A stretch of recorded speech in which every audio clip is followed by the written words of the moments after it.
Welcome to ClashCast Podcast. I'm Colton Cruz. And I'm Wyatt Garland. Welcome to the podcast where we analyze our favorite anime and manga. And punch things with our mouths. Today we're talking about relationships in shounen. And the problems that sometimes occur from an art form that is decidedly wishy-washy about. Wishy-washy is the it's a word. term. Yeah, it's just a lot of shonen, like we're talking, like I think I was writing some notes.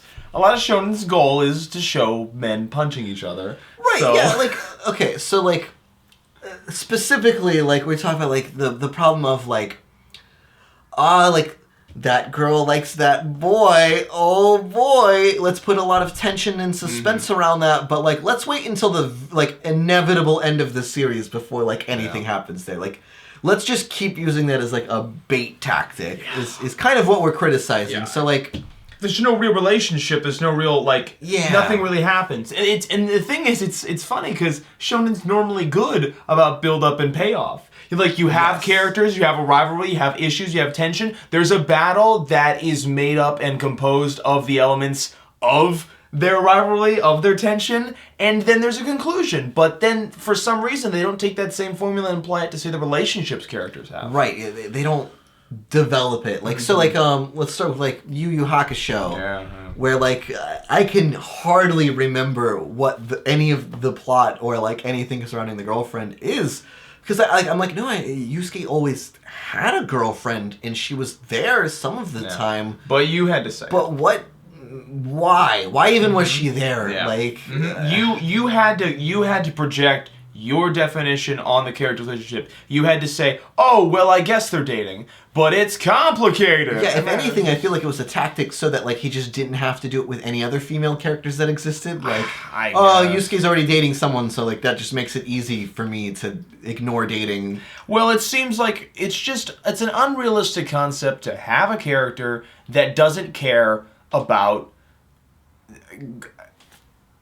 A character that has no interest in a relationship is ridiculous. I get it in anime, you want those characters to well, Yusuke is just a badass. All he cares about is fighting and, his hair. It's no, that's just a flat bad character. And they show some of his interest in her because the idea is he's just bad at showing it, but no, he just doesn't show it. Right. It's the same thing that happens in Dragon Ball Z, where it's Chi-Chi, they introduce characters oh, it's funny because they're gonna get married, but then they're married and then he ignores them and he has kids and he ignores them and and it's funny. That's the thing. So I would say Dragon Ball definitely undermines it with a joke, and they do create another character, Vegeta, who kind of grows through those stages and has children and a wife, and again though, it's very much kind of almost a commentary the way he kind of treats them as sugar, and he's got that I don't care about my wife, I'm cool, except no, I was gonna skip the most exciting tournament in the world to see my daughter born. And it's interesting because Dragon Ball kind of takes the same approach that let's say kind of Naruto, Naruto obviously, or Dragon Ball obviously did it first, but that thing of kind of in between the time skips, we're gonna say that relationships developed. Right. And I think it's an almost fair way. There's a really good example of that at the start of the series where he just has a kid. At the start of Dragon Ball Z, he has a kid, and everyone, they're just shocked. That's just it. They even make fun of it in the manga itself. Wait, what, you had what, we missed this? And he's yeah, we're just gonna fight more now. Go have sex with someone. Yeah, exactly. Yeah. And it's just no, it's more, and the only reason... Because I get it, the argument could be, oh, well, it's a show and it's not about that. But, yes, it is. Stories need that. In Dragon Ball too, they purposefully undermine that Goku is paying any attention to his family. Yeah. Not only do they, we're just not showing the parts where he, deals with his family. It's they actively no, he doesn't. He's a bad dad. He runs away. He's a bad person. It's interesting because, what is it, in Naruto, they kind of come full circle with it. It's almost he's correcting his mistake now by, making Boruto, and it's now all of the adults, got together in the relationships that I teased and baited for years in Naruto. And the thing with teasing and baiting, and I think it's just... we want to see the characters in relationships. I was surprised because I wasn't fully, aware of how Naruto, fleshed out as much as you were, and... I was like, oh, so Naruto and Hinata just never even dated? They like No, yeah, I mean, like, they don't even go on a date, like, in canon manga, you know, like... Come on, I just want to see, like, I don't know, some interaction. Because that's why you, like, ship people. Because you see how they work together. You don't just decide that they work together. It's not just pieces. That's the thing. And that's what Naruto and Dragon Ball Z does. It's just like, oh, these two fit. We're not going to show you at all how or why the relationship works. We're just going to tell you it does. Like, I would say, like, our most egregious example would be, like, I mean, History's Strongest Disciple, Kenichi, is based on, I want to be the best martial artist so that I can protect a girl who, in the plot, it makes no reason at all that I would need to protect. Right. But they're not going to date or develop that at all, even though they live together and, like, do nothing but spend time together. Yeah. And he's going through all these emotional changes. And, I mean, like, that's the thing. Shonen is about emotion and passion, and it's hard to say that, like, there would be no room for relationships there, especially in, like, something like Kenichi, where, like, the plot premise is based on their relationship. Exactly. You know? So it just feels like, stop getting embarrassed at the concept. It's something that harem manga and anime suffer from terribly.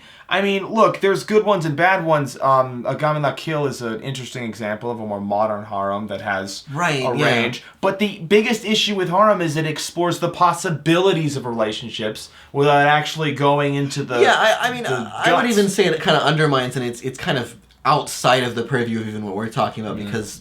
Again, it's about possibility. Like, that is, like, it's, like, by definition about that, so it's really hard to judge it, like... Yeah, there aren't relationships. To not be what it's about. The whole point is that exactly, yeah. Harem is a messy... It's messy. Well, it's a fantasy. I mean, that's true, why you're like, oh, wouldn't it be cool? But, like, I mean, there are, like, really good examples. Like, we talked about, like, in Gurren Lagann, you know, I think it follows that same example where, like, okay, like, Simone and Nia don't get married until the last episode. Yeah.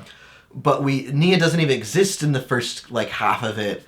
You know, that we get to see them meet, Simone hate Nia at first, and then them fall in love. And then him spend the whole last half of the anime, you know, like, proving that love, and then, like, them coming together. And, again, like... It's good. It's a good story, but, like, even within the story, kind of like Dragon Ball Z, it does the thing where it kind of explores the other ways it could go with other characters. One of the Black sisters gets married and has a kid. Yeah, and then that is an example of the Dragon Ball Z thing where it's like, oh no, that's all off screen. So we saw the on-screen stuff with some characters, with the main characters. One of my favorite moments in Gurren Lagann is when Kamina, the definition of a shonen character, like, to the T, does the most shonen, does the most, like, unshonen thing ever. Which is weird because it should be a shonen thing, and when he does it... Anyway, when Yoko is just like, no, I like you, he's like, yeah, I really like you too. Like, it's just... And that sounds so brutally like, well, duh, but...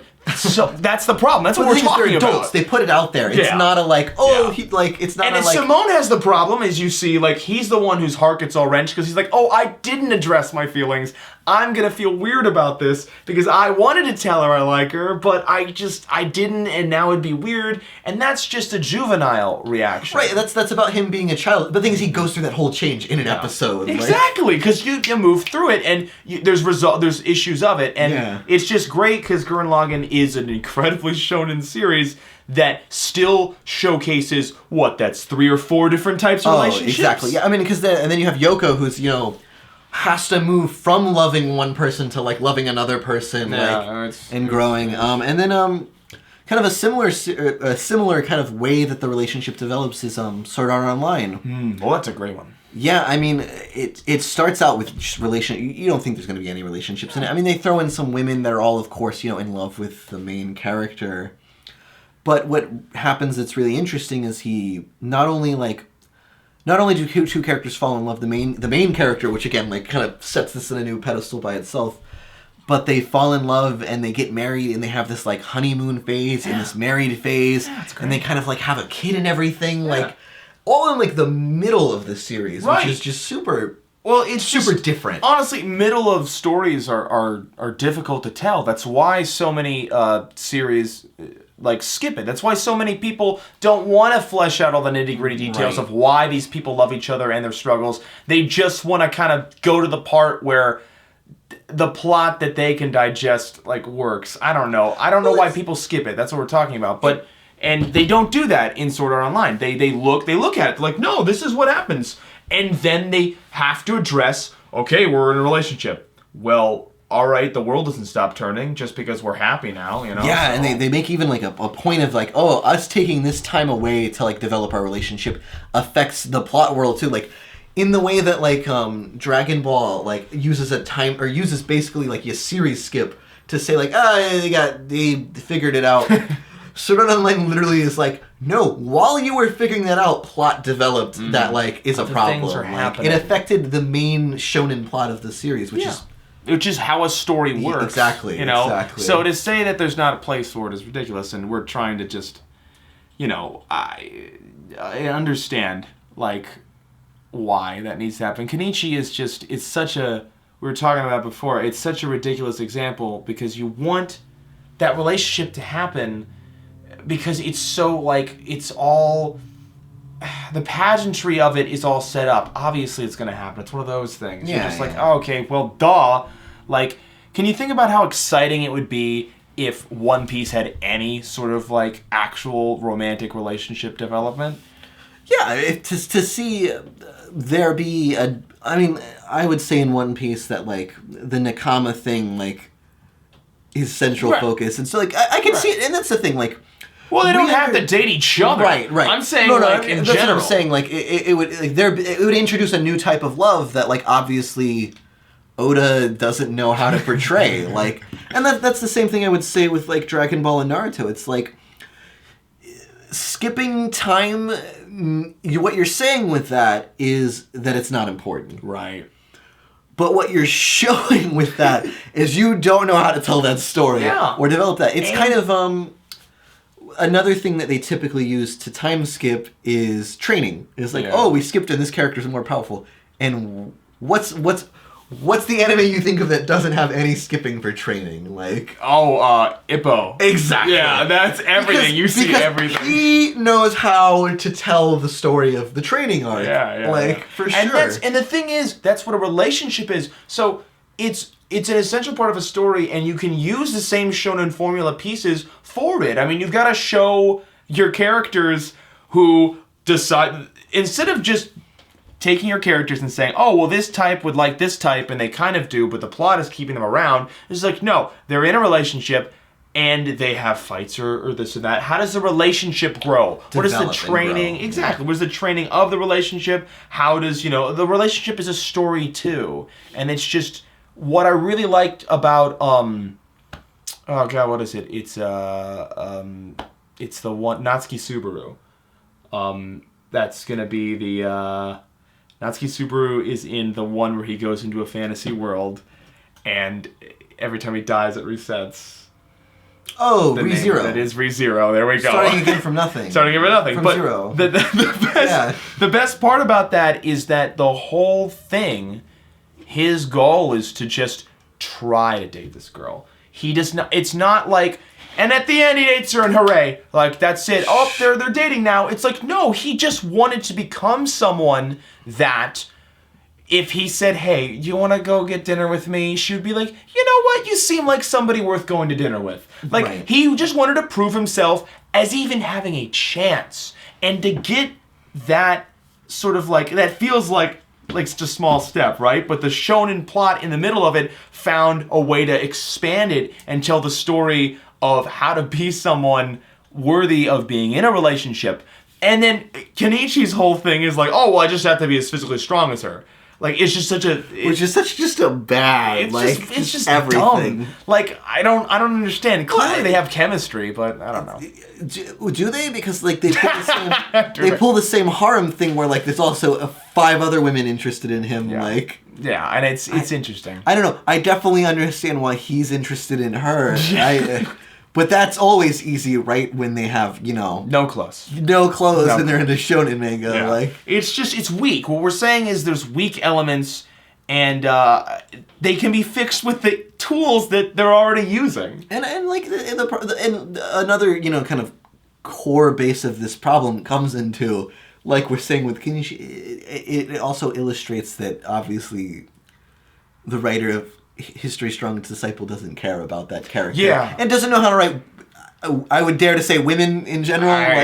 Well, I mean, he does. And I don't say that because of the way he draws like them. I'm completely serious. There is never a point where there is like a deep emotional moment where like Miu even like stands back and is like, wow, he's really growing and I respect that on any level that would make this chemistry seem real or believable there's or no sort of interesting. Wake up. And it's a relationship is two characters meeting each other. It is not a point and then one character just finding it. You know what I mean? Right. Like a relationship decision from both people, and it only works when they both have a reason and they both, want that to happen. And if you don't see the want from one character, but you see the want from one character, and it's not about lining up dots. It's about, and multiplication. And there are ways to portray it where like it's fine. Like you could take a different angle. The thing is they're taking a very romantic angle with their shonen characters. Yeah. Like, oh, I want to end up with that one person because that's the person I'm in love with.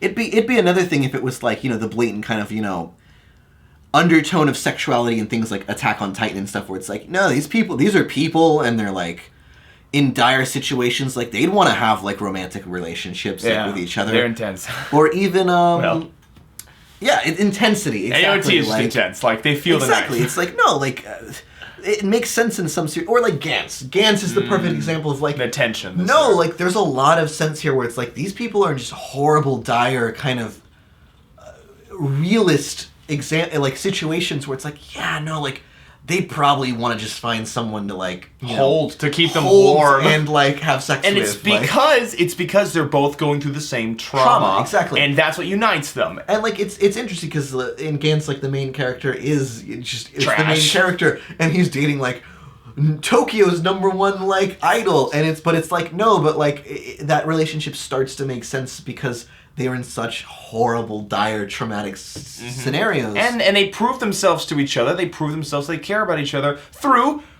just basic shonen stuff. Like, I killed that monster that was going to kill you. Exactly. It sounds stupid, but it's super caveman, but super on the way. And it's interesting works. talking about, like, Miu not being, like, it making no sense for Miu to be interested in Kenichi. Reika in Gantz, Kurono turns her away because he wants his normal-ass girlfriend. Because he's like, no, that's who I connect with on a person. Yeah. And Reika, like, takes that, like, is like, well, I guess I'll make a clone of you that has to date me. And, like, that's where, like, it becomes psychological and it means something, It's like, no, like, that's fucked up. And, like, came from someone other than the main character just being like, yeah, I want to bone that. Yeah, like, made a decision because she's like, no, I have to know somebody who knows my pain, Like, basically, exactly, I have to know somebody who can be there with me because and that's the idea, and I guess it's the idea that they're trying to go with History's Strongest Disciple, that she's this hyper martial artist, so the only way to connect with her is to also be a hyper martial artist. Right. It's just that difference between like it would have made so much more sense if Miu was someone who was interested in kind of that alpha type of person, and Kenichi saw it and was really interested in her. It's like, I need to become that person because she's interested in it, not I need to become that person because I think that's what she wants. Exactly. Even though that's clearly not demonstrated in any way. Yeah, and it's like that's the thing. Miu's not. It's not even like clear that Miu's interested in someone who would push themselves to this level. Yeah. We're just. Miu, he just assumes that. Exactly. Like, it's a very strange story. But as we were talking about Gantz with the trauma, one really great relationship. Well, I mean, it's a relationship that's touchy subject, but Guts and Casca. Same thing. Same kind of thing where it's messy and it doesn't make a lot of sense. And it's experience, and I mean it's really interesting when you look at it because both of them had a really deep relationship with Griffith, like. Oh yeah, I mean it's a complete triangle. Yeah, it's really, a complete triangle, and it just shows characters that met each other through their story. Right, like I think in like when we start to like come with more, I don't know, like more realist stories, maybe even pulling away from shonen to seinen. Yeah. We just turn into that thing of like, okay, like let's be real.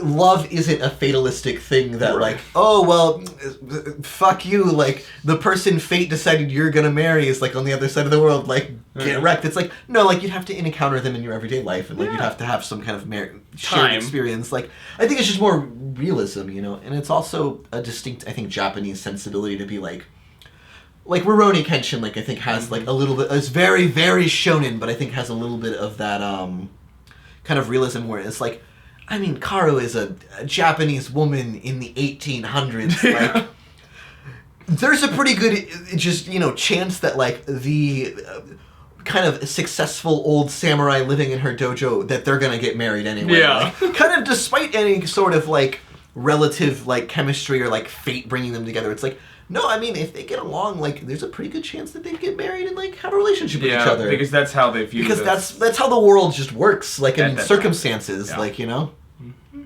And that's all we're thinking about is just how these characters in these shonen stories are going through these incredibly just, like, intense moments of their lives. That's when you meet the people that you care about. Because that's when you hit these strides of life where it's basically you meet.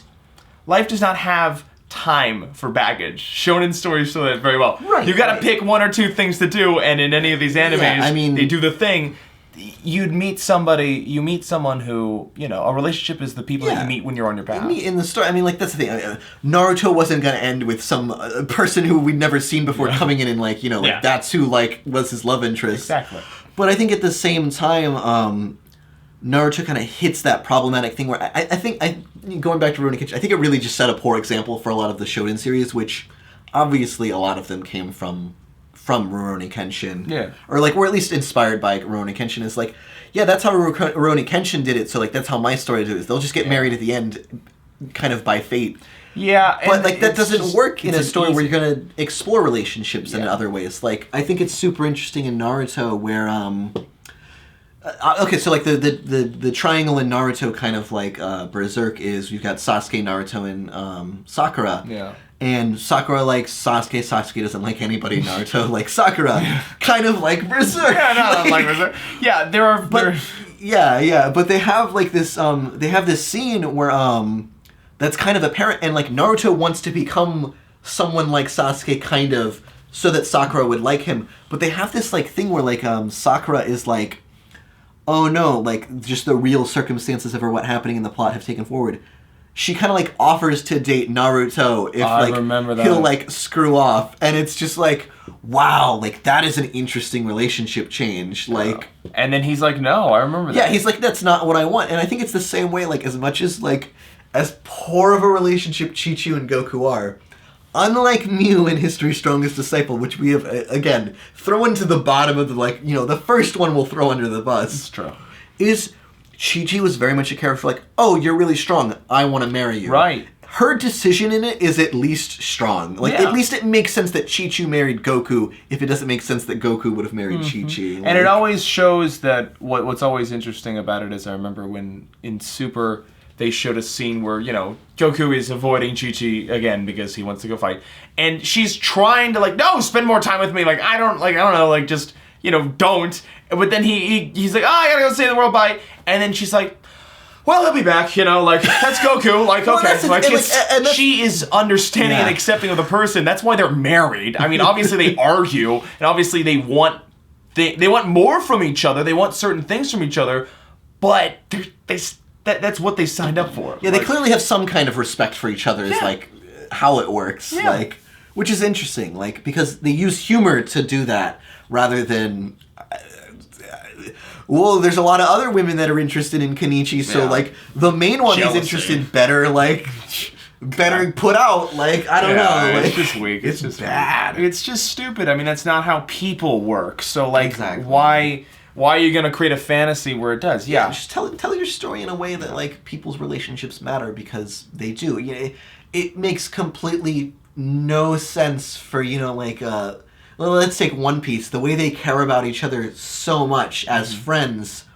The reason Oda can't introduce, like, romance is because it would, romance would have to be something so special and something so different from like what he's done with the characters already that he doesn't know how to make those relationships. Right. So he has to like deepen the love. Yeah, he has to just he's making them a family. He's like trying to basically say that no, they're already all married. Exactly, like, to each other. It would be really difficult to do that. Yeah, and that's why like he has to like relegate it to a like Boa Hancock just they're gonna get married someday, but like we won't work on that relationship outside of a joke because I don't know what to do. Yeah, like, sure, maybe because that's the thing. There are so many driving goals in certain shonen stories, and One Piece is a good example of what I was talking about earlier, where they're just he's I'm gonna go find One Piece speaking of the pirates. He doesn't care about anything else. Yeah, and that's the point. But it also creates a character that is impervious to relationships, which doesn't, at a certain point, feel like a character. Because you sort of abandon. Now, the best example I think we got is My Love Story. I love... And I mean, you got a triangle there, too. But it's just so great on a lot of levels. But my favorite part is they're in a relationship.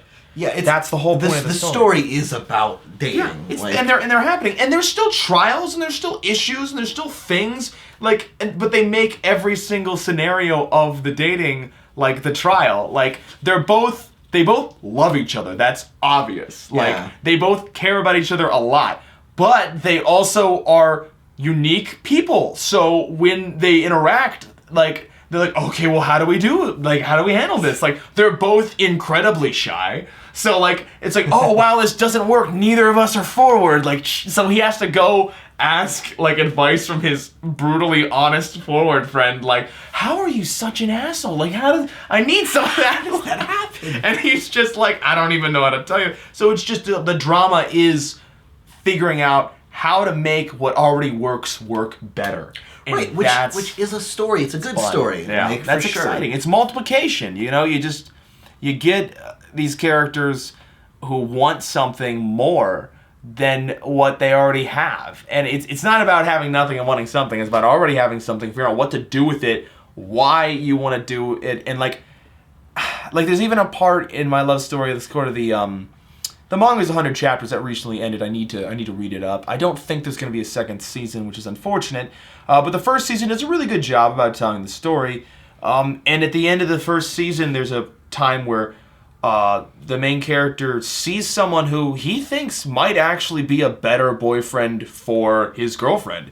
He's like, wow, no, she really likes baking and stuff. And he's forward and good at baking and stuff. I don't know. He's like, they have similar interests. Like, wow. Like, he's just like, I am kind of like really, they're really different. You know what I mean? And right. And it's funny because My Love Story because the main character is such a traditionally shonen character. And he's just so confused at like, wow, I am a shonen character. Am I not good at this whole love thing? And he isn't. But he's got to keep swinging at it because he's a shonen character, and he does that. Right, and that's, right. And that's what's exciting. Which is good, and like the thing is, like, and that's obviously like on the extreme end of like going into like, no, it's about the relationship. Oh yeah. But and like and I do get it too. Like you wouldn't want Dragon Ball, like you don't want a plot in Dragon Ball where it's like, oh yeah, Goku might be getting a divorce. Like that's not an arc like that we all want to see. Like I get it. But like obviously by combining like the two things, like there are ways to enhance the story. Mm-hmm. Yeah, there's definitely room for it, and it's only going to make a story stronger. I'm excited to see what more modern stuff like My Hero Academia decides to head for it, because so far we've got sort of just some Pining Heart stuff, but nothing's really been said. Which is very teenage. Like I like, what is it like? I mean, if anybody ever read any like Teen Titans, I mean that's all it is. It's like it's a bunch of horny teenagers that be having sex all over the place. Yeah, like, it makes sense. And changing relationships every day of the week. I'm interested to see like My Hero Academia because developing like at the rate it's going, they're establishing themselves, the relationships in the class. The tension there is very exciting because they're definitely classmates, but they are getting closer and closer and closer, and a couple of them are gonna date. It's gonna happen. Maybe not even the main characters. But it will happen. That would honestly be better. Like I'd like to see the spectrum, you know. Yeah, like, yeah, for sure. And that's gonna be exciting because at the rate that he's growing them, and you know. The benefit is there's too many characters to do the Namaka thing. Right. So, like, they're not going to just tie them all up together and be like, we're this class. It's like, no, it's, that makes sense. There's already outliers, so. Let's hope at least. Like, but let us know, guys, what is your favorite ship? Yeah, what's your favorite relationship and why? And why does it make your, I don't know, your... why is it your favorite relationship? Yeah, for sure. That's good. Yeah. All right, guys. KO.